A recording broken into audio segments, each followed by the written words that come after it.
Hello guys, আসসালামু আলাইকুম। আশা করি আপনারা সবাই ভালো আছেন, সুস্থ আছেন, সুন্দর আছেন। আমি আবার আপনাদের মাঝে উপস্থিত হয়েছি একটা ছোট্ট গল্প করার জন্য। আর তা হলো, কেউ ভালো ব্যবহার করলে ভাববেন না যে সে ভালো মানুষ।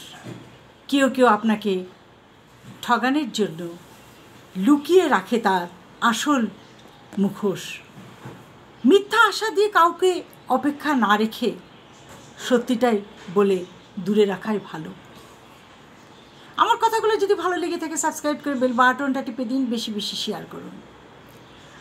আশা দিয়ে কাউকে অপেক্ষায় না রেখে সত্যিটা বলে দূরে রাখাই ভালো, কারণ অপেক্ষার ক্ষত এটা কখনোই শুকায় না।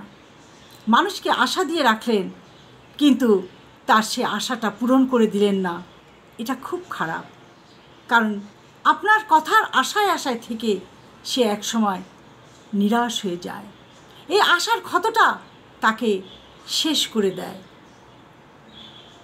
গোপন কথা যতক্ষণ আপনার কাছে আছে, যার গোপন কথা আপনি আপনার কাছে রেখে দিয়েছেন, সে ততক্ষণ আপনার কাছে বন্দী হয়ে থাকবে। আর তা যদি আপনি প্রকাশ করে দেন কারো কাছে, তাহলে আপনি তার কাছে বন্দী হয়ে যাবেন। কি দরকার গোপন কথা গোপনই থাক না? কারো গোপন কথা গোপন রাখলে আল্লাহ আপনার সমস্ত গুনাহ গোপন রেখে দিবে। গোপন রাখেন, মানুষের কথাগুলো গোপন রেখে দেন, কারো কাছে প্রকাশ না করলে তো হলো। সমস্যা কি যদি কারো কাছে আমি এই গোপন কথাটা প্রকাশ না করে দিই? একটা মানুষকে বিপদে ফেলে লাভটা কি আমার?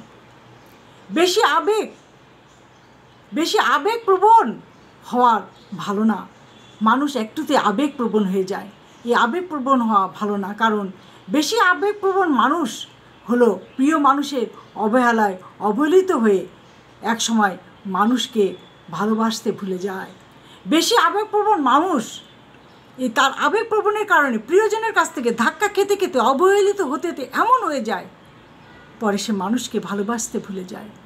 তাই বলছি, বেশি আবেগপ্রবণ হয়েন না। কি দরকার আবেগপ্রবণ হয়? আবেগটাকে চাপিয়ে রাখুন। আজ এ পর্যন্ত। ভালো থাকেন, সুস্থ থাকেন। আল্লাহ হাফেজ।